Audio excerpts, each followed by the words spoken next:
Did you watch the 1992 X-Men The Animated Series? Of course you did. And if you did, then you remember that iconic and awesome theme song. Go ahead, take a moment, hum it to yourself. You good? Good. It's a classic, and one that sticks with you for a long time. But can you believe that we almost had this instead?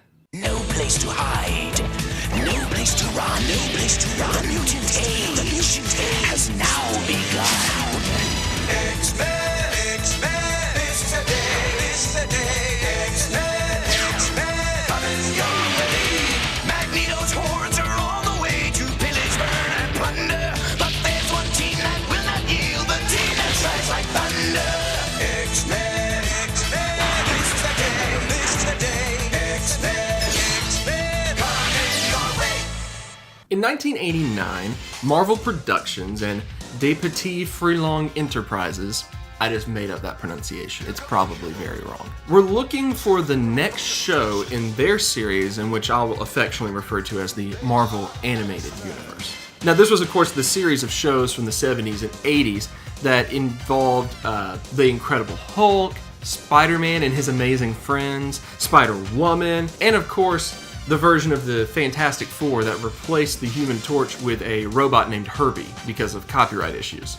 My sensors tell me something is not right. Not to mention that the second episode of the new Fantastic Four involved a plotline in which Magneto showed up, beat Reed Richards in some sort of physical altercation, and claimed leadership of the Fantastic Four, and they just went along with it, which is a weak plot, but technically still more watchable than X-Men 3: The Last Stand.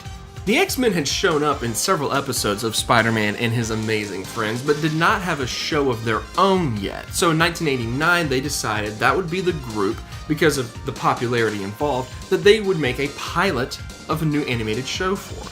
Thus, the studios created Pryde of the X-Men, a gem of a show that you can find on YouTube and watch for yourself. Pryde of the X-Men carried a lot of influence from a small series of issues in the Uncanny X-Men comic series, and it focused on a young Kitty Pryde.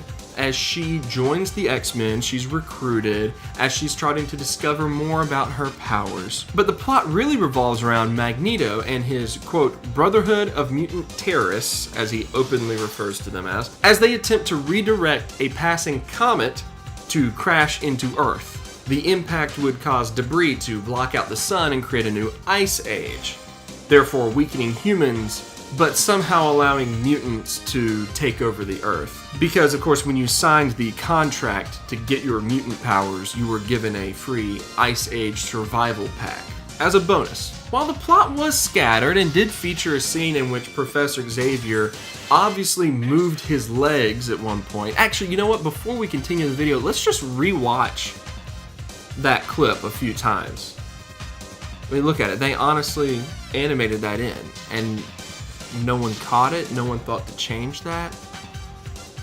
This was our first time seeing a lot of our favorite X-Men characters on the television screen. I mean, obviously you had Cyclops and Colossus, Nightcrawler, Storm, Dazzler, and everyone's favorite, Australian Wolverine. Wait till I get my claws on him, he'll be talking out the other side. But Dazzler and Australian Wolverine aside, we still got to see the Mansion, the Blackbird, Cerebro, a lot of iconic things. It was an exciting time for X-Men fans because this was their moment to maybe get the cartoon that they desperately wanted. If there was one major positive to come out of Pryde of the X-Men, it's that the animation style was highly praised and really was the foundation for most of the popular cartoons of the 90s. Spider-Man, Batman the Animated Series, and of course 1992 X-Men itself. But reaction to Pryde of the X-Men was fairly negative. Some people were just entertained by it, but most everyone else agreed that the writing was extremely campy, even from a comic book cartoon standpoint. The characters were presented in very flat, generic ways. They weren't very true to the comics themselves. And again, Wolverine was Australian. Now this part was actually explained a little bit later on, because apparently in the original script, Wolverine was supposed to refer to the character Pyro who is from Australia, by calling him a dingo, which might be racist. However, in rewriting, that line was switched around, so instead of Wolverine directing it at Pyro, who is an Australian character, he addressed it to Toad for no real reason. And apparently through that rewrite, people got confused and decided that Dingo was just something the character of Wolverine liked to call people, and so he must have been an Australian character, so therefore they got a voice actor to do an Australian accent for him. Rick Holberg was the voice director for Pryde of the X-Men. In a later interview, he stated that he was forced to use the Australian Wolverine partly because of how popular Australians were in pop culture at that point in time. He pointed to the popularity of the Mad Max movies, the Crocodile Dundee films, and the popularity of large knives. In fact, according to Holberg, the comics were going to have a storyline that explained that Wolverine was an expat from Australia who was relocated to Canada, and was actually from Australia to begin with. So Pryde of the X-Men was almost on the cutting edge of where the comic books were about to go with the backstory of the Wolverine character. However, that storyline was scrapped, Wolverine remained truly Canadian, and Pryde of the X-Men just looked foolish for having Australian Wolverine.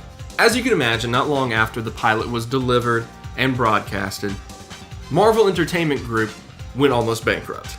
The company was sold and they stopped production on Spider-Man and His Amazing Friends, all the stuff that they had been working on, basically everything except Muppet Babies, which was apparently theirs. And Pryde of the X-Men effectively killed the Marvel animated universe of the 70s and 80s. It seemed like dark times for X-Men fans, but those of us now and who grew up in the 90s of course know the rest of the story.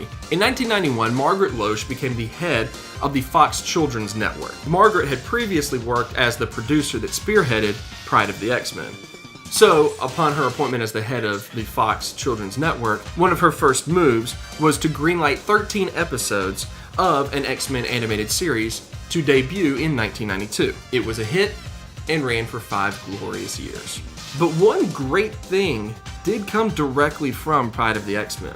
Konami decided to pick up the look, feel, general plot of Pryde of the X-Men and take those characters and turn them into the Uncanny X-Men arcade game, which was the crown jewel of pizza parlors and bowling alleys everywhere in the 90s, until Die Hard Arcade came out. Woohoo! Yippee!